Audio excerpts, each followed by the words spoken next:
حضرت ابوبکر صدیق رضی اللہ تعالیٰ عنہ کے خلافت کا زمانہ ختم ہوا، آپ انتقال کر گئے، حضرت عمر فاروق رضی اللہ تعالیٰ عنہ خلیفہ بنے۔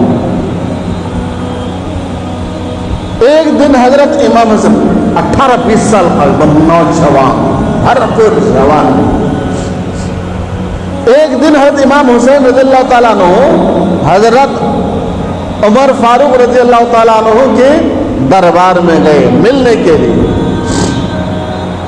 عمر فاروق کی نظر میں حضرت امام حسین کا مقام، یہ بتانا چاہ رہا ہوں میں، ابوبکر صدیق کی نظر میں حضرت حسین کا مقام بتا دیا، عمر فاروق رضی اللہ عنہ کے نظر میں عمر کا مقام، ملنے کے لیے گھر گئے، حضرت عمر فاروق رضی اللہ عنہ سے ملنے کے لیے حضرت امام حسین حضرت عمر فاروق کے گھر گئے، تو ان کے دروازے کے سامنے حضرت عمر فاروق رضی اللہ عنہ کے صاحبزادے عبداللہ ابن عمر بیٹھے ہوئے تھے۔ تو عمر فرمانے لگے، کیا ہے بھائی باہر بیٹھے ہوئے، کیا بات ہے؟ کہ آپ کہاں کا ارادہ کر رہے تھے؟ کہ میں آپ کے والد صاحب سے ملنے کے لیے آیا۔ حضرت عبداللہ ابن عمر کہنے لگے، اندر میٹنگ چل رہی ہے، مجھے باہر کر دیا، اندر ابا جان کی میٹنگ چل رہی ہے، ابا جان نے مجھے باہر کر دیا۔ حضرت حسین رضی اللہ تعالیٰ عنہ سوچنے لگے، جب عمر فاروق رضی اللہ عنہ اپنے بیٹے کو باہر کر دیا ہوں گا تو میں تو علی کا بیٹا ہوں، وہیں بیٹھ گئے، حضرت عبداللہ بن عمر کے ساتھ بیٹھ گئے۔ بہت دیر کے بعد میٹنگ ختم ہوئی، حضرت عمر رضی اللہ عنہ نے اپنے صاحبزادے حضرت عبداللہ کو بلایا، اندر آؤ، اب آ سکتے ہو۔ تو حضرت عبداللہ کے ساتھ حضرت عمر حضرت حسین رضی اللہ عنہ بھی اندر گئے۔ حضرت حسین کو دیکھ کر کے حضرت عمر فاروق کھڑے ہو گئے، آپ کب آئے؟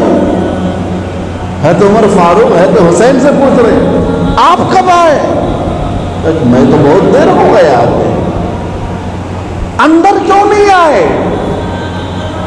میں تو اندر آنے کے لیے ہی آیا تھا، لیکن دروازے کے پاس عبداللہ کو دیکھا، عبداللہ سے پوچھا تو انہوں نے کہا کہ اندر میٹنگ چل رہی ہے، ابا جان مجھے باہر کر دیا ہے۔ تو میں نے دل میں یہ سوچا کہ ہے تو عمر اپنے بیٹے کو جب باہر کر دیا ہے تو میں تو علی کا بیٹا ہوں، اس لیے میں باہر آپ کا انتظار کر رہا تھا۔ حضرت عمر فاروق رضی اللہ تعالیٰ عنہ کی آنکھوں میں آنسو آ گیا، رونے لگے۔ حضرت عمر فاروق رضی اللہ عنہ رونے لگے، روتے روتے کہہ رہے ہیں، شہزادے یقیناً تو میرا بیٹا نہیں ہے، تو علی کا بیٹا ہے، لیکن مجھے اپنا بچپن کا زمانہ یاد ہے، میں بکریاں چرایا کرتا تھا، میری والدہ مجھے مارتی تھی، میرے والد مجھے مارتے تھے کہ عمر تجھے بکریاں بھی چرانے نہیں آتا، تو کیا کرے گا زندگی میں؟ تو زندگی میں کیا کرے گا؟ تجھے تو بکریاں بھی چرانے نہیں آتا۔ آج 22 لاکھ مربع میل زمین کا مالک عمر ہے، 22 لاکھ مربع میل، اتر دکشن پورب پچھم ہر طرف سے عمر کی حکومت چل رہی ہے، اور شہزادے یہ حکومت تیرے نانا کے جوتیوں کے صدقے میں مجھے ملی ہے، تیرے نانا کے جوتیوں کے صدقے میں مجھے ملی ہے، تو ایسا بات مت کیا کر۔ ہاں میرے بیٹے کے لیے تو قانون ہے، میرے بیٹے اندر آئے باہر جائے اس کے لیے قانون ہے، لیکن علی کے بیٹے تیرے لیے کوئی قانون نہیں ہے۔ دو جہاں کے سردار کے نواسے، تیرے لیے کوئی قانون نہیں ہے، تو جب چاہے آ سکتا ہے، تجھے پوچھنے کی ضرورت نہیں ہے۔ حضرت عمر فاروق رضی اللہ تعالیٰ عنہ سلام میں پہل کیا کرتے تھے۔ بعض لوگوں کی عادت ہوتی ہے سلام میں پہل کرتے ہیں۔ آپ سلام کرنا بھی چاہو، آپ سے پہلے وہ سلام کر دیتے ہیں۔ یہ چیز اللہ تعالیٰ کم لوگوں کو دیتا ہے۔ عام طور پر تو لوگ انتظار کرتے ہیں کہ لوگ مجھے سلام کریں۔ کچھ لوگ ایسے ہوتے ہیں، ایک میرے استاد حدیث حضرت مفتی سعید صاحب پالن پوری رحمۃ اللہ علیہ جو انتقال کر گئے کووڈ-19 میں، ان کی بھی یہی عادت تھی۔ ہم بار بار کوشش کرتے تھے کہ آپ حضرت کو سلام کریں گے، لیکن ہمارے سلام سے پہلے ادھر سے سلام آ جاتا۔ تو حضرت عمر فاروق رضی اللہ تعالیٰ عنہ ہمیشہ سلام میں پہل کیا کرتے تھے۔ ایک مرتبہ حضرت حسین کی نظر میں آیا کہ عمر ہمیں بار بار سلام کر رہے ہیں، کبھی ہمیں تو پہل کرنا چاہیے، اب کی مرتبہ میں سلام کروں گا پہلے۔ آئے، سامنے آئے، آتے ہی تو عمر پہلے سلام کر، میں تو ناکام ہو گیا۔ پھر موقع دیکھا، ہاں آج اچھا موقع ہے، آج پہلے میں سلام کروں گا۔ جا رہے تھے پھر فوراً ہے تو عمر فاروق سلام کرتے ہیں، وعلیکم السلام۔ ہے تو عمر فاروق رضی اللہ تعالیٰ نے پہل کرتے تھے۔ ایک مرتبہ ہے تو عمر فاروق کو حضرت حسین رضی اللہ عنہ دور سے دیکھے آ رہے ہیں، مسجد کی طرف آ رہے ہیں، مسجد کی دیوار سے چھپ گئے اور حضرت حسین آج سلام پہلے کر کے رہوں گا، حضرت حسین آج سب سے پہلے میں سلام کروں گا، ہے تو عمر فاروق رضی اللہ عنہ کو چھپ گئے، مسجد کے دیوار سے چھپ گئے۔ حضرت عمر فاروق رضی اللہ تعالیٰ عنہ قریب آئے، یہ سوچے کہ اور تھوڑا قریب آئیں گے، اس کے بعد نکل کر کے پھٹ سے میں سلام کر لوں گا۔ حضرت عمر فاروق رضی اللہ تعالیٰ عنہ اور تھوڑا مسجد کے دیوار کے قریب آئے، قریب ہو کر کے ٹھہر کر کے کہنے لگے السلام علیکم یا حسین۔ حسین دیوار سے باہر نکلے، وعلیکم السلام رحمۃ اللہ، میں آپ کو ہمیشہ سلام کرنا چاہتا ہوں، آپ کے طرف سے پہلے سلام آ جاتی ہے، تو آج میں نے دل میں یہ سوچا کہ میں چھپ کر کے یہاں رہوں اور آپ کا میں انتظار کر رہا تھا۔ آپ نے مجھے کیسے دیکھ لیا؟ آپ نے مجھے کیسے دیکھ لیا کہ میں یہاں پر دیوار کے پاس چھپا ہوا ہوں؟ اس وقت جو الفاظ حضرت عمر فاروق رضی اللہ تعالیٰ عنہ نے فرمایا، وہ الفاظ آب زر سے سونے سے لکھنے کے لائق ہے، اگر اس سے بھی لکھا جائے تو کم ہوگا۔ حضرت امام حسین کہنے لگے کہ آپ کو کیسے معلوم کہ میں دیوار کے پیچھے چھپا ہوا ہوں؟ آپ نے مجھے نام لے کر کے سلام کیا۔ حضرت عمر فاروق رضی اللہ تعالیٰ عنہ نے فرمایا کہ حسین، میں نے تمہیں دیکھا نہیں ہے، لیکن تیری خوشبو مجھے محسوس ہو گئی، تیری خوشبو کو سون کر کے میں نے پہل کیا سلام کرنے میں، تیری خوشبو مجھے آ گئی۔ یہ واقعہ کیا بتاتا ہے؟ امام حسین رضی اللہ تعالیٰ عنہ کے بدن سے خوشبو آیا کرتی تھی۔ 2-3 ہفتہ پہلے بھی میں نے ایک واقعہ بیان کیا تھا کہ نبی کریم صلی اللہ علیہ وسلم حضرت امام حسین کو چوما کرتے تھے اور سونگا کرتے تھے۔ ہم اپنے بچوں کو بوسا دیتے، چومتے ہیں، یہ بات تو صحیح ہے، لیکن سونگتے تو نہیں ہیں بچے کو۔ حضرت اکرم صلی اللہ علیہ وسلم اپنے نواسے حضرت حسین کو سونگتے تھے۔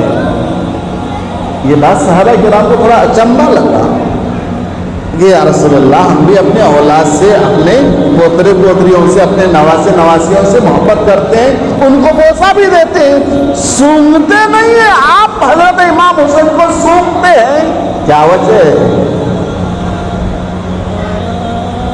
میرے آقا صلی اللہ علیہ وسلم نے فرمایا کہ میری اولاد ہے اس لیے میں اسے بوسہ دیتا ہوں، اسے چومتا ہوں، اس کے بدن سے جنت کی خوشبو آتی ہے اس لیے اس کو سونگتا۔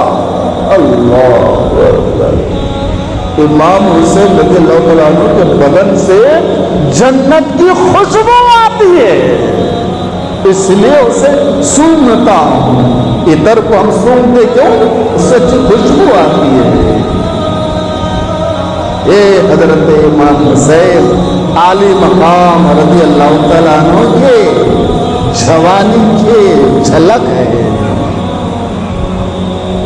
بچپنا کا بیان کر دیتے ہیں، بچپنا ہم کو معلوم ہے، بڑھاپا بھی معلوم ہے۔ 62 سال کی عمر میں یا 72 سال کی عمر میں حضرت امام حسین رضی اللہ تعالیٰ عنہ کی شہادت ہوئی، کربلا کے دن شہادت ہوئی، پورے فیملی کے ساتھ شہادت ہوئی، یہ معلوم ہے۔ لیکن یہ اتنا بڑا جو گیپ سے بیچ میں اس زندگی کے بارے میں ہم کو کچھ معلوم ہی نہیں ہے۔ تمام صحابہ کرام حضرت امام حسن اور حسین کو عقیدت کی نگاہ سے دیکھتے تھے، اور کیوں نہ دیکھے؟ میرے آقا صلی اللہ علیہ وسلم کی حدیث ہے، الحسن والحسین سیدہ شباب اہل الجنہ، امام حسن اور امام حسین جنت میں تمام نوجوانوں کے سردار ہیں، تمام جوانوں کے سردار ہیں۔ آپ یہ مت سمجھیں جو بوڑھے حضرات ہیں کہ جوانوں کے سردار تو ہمارے کون ہوں گے، آپ یہ مت سوچئے، آپ بھی جنت میں جوان ہی رہیں گے، 33 سال کے ہی رہیں گے، آپ بھی جوان رہیں گے، مطلب ہر ایک کے سردار حضرت امام حسن اور حسین ہوں گے جنت میں۔ یہ آقا صلی اللہ علیہ وسلم کا فرمان ہے، اور یہ حدیث تمام صحابہ کرام کے نظر میں رہتی تھی، اس لیے ہر ایک عقیدت اور محبت کے ساتھ حضرت امام حسین رضی اللہ تعالیٰ عنہ کو دیکھتے تھے اور ان سے محبت کرتے تھے۔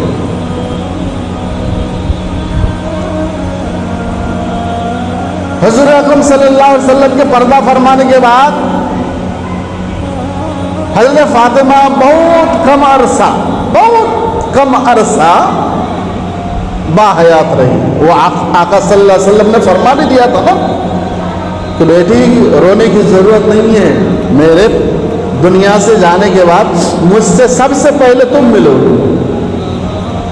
اسی اسنا میں، اسی درمیان مدینے میں ایک مرتبہ زور کی بارش آئی، زور کی بارش آئی،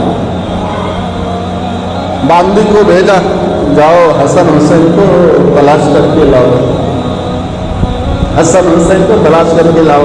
باندھی گئی، ادھر جا کر کے دیکھی نہیں ہے امام حسن حسین، ادھر گئی نہیں ہے، ماں کو تکلیف ہوتی ہے، آندھی آئے بارش آئے، ماں سب سے پہلے گھبراتی ہے اولاد کے لیے۔ تو فاطمہ الزہرا رضی اللہ تعالی عنہا کہنے لگی، اپنے باندھی سے کہنے لگی، تلاش کیا؟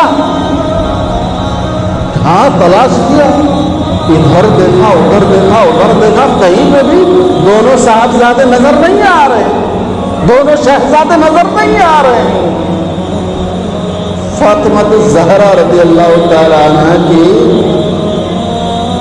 اس بات کو یاد کیجئے کہ امام حسین رضی اللہ عنہ اور حضرت عمر صدیق کے گھرانے میں کتنی الفت اور محبت ہے۔ حضرت فاطمہ الزہرا رضی اللہ عنہ نے کہا کہ تم ادھر ادھر کہاں دیکھ رہے ہو؟ میرے بچے یا تو گھر میں ہوں گے یا تو ابو بکر کے گھر میں ہوں گے، میرے بچے یا تو گھر میں ہوں گے یا ابو بکر کے گھر میں ہوں گے۔ ابو بکر کے گھر میں جاؤ، جا کر کے دیکھو میرے بچے مل جائیں گے۔ اتنی الفت تھی، اتنی محبت تھی حضرت امام حسن حسین رضی اللہ تعالیٰ عنہما سے، لیکن والد ماجد کی اس بشارت کے بنا پر حضرت فاطمہ الزہرا رضی اللہ عنہا کو اس دنیا سے جانا پڑا 28 سال کے تھے جس وقت انتقال ہوا، ان کی عمر 28 سال کی۔ اولاد کو سب سے زیادہ قربت ماں سے ہوتی۔ امام حسن حسین رضی اللہ تعالیٰ عنہ کی والدہ اس عمر میں داغ مبارک دے گئی جس عمر میں ان کو ضرورت تھی، لیکن یہ سب کچھ اللہ تعالیٰ کی طرف سے ہو رہا ہے۔ لیکن اللہ تعالیٰ نے امام حسن حسین کے مقام مرتبہ کو اتنا بڑھایا کہ کسی شخص کی اتنی نسل نہیں چلتی ہے جتنی آج صرف اور صرف آل نبی کی اولاد امام حسن اور حسین سے ہے۔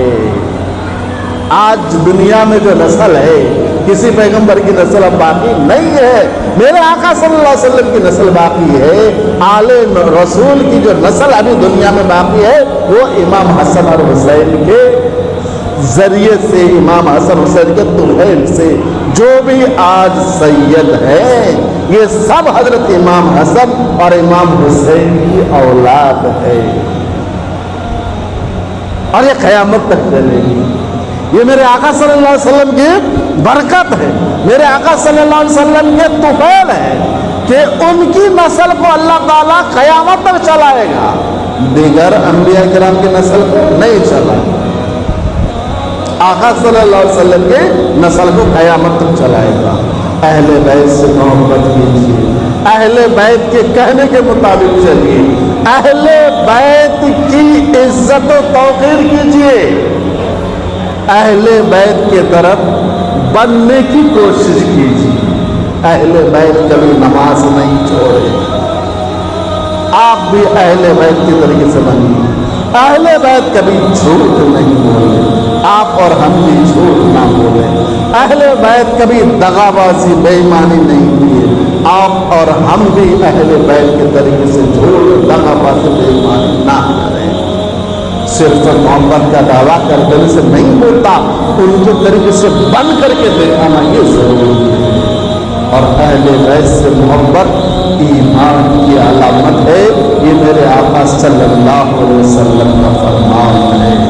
دعا ہے اللہ تبارک و تعالیٰ نے اہل بیت خصوصاً امام حسن اور حسین رضی اللہ عنہما کی عزت و توقیر اور ان کے بتائے ہوئے معنی کے طریقے کے مطابق چلنے کی توفیق عطا فرمائے۔ آمین یا رب العالمین۔ الحمد للہ رب العالمین۔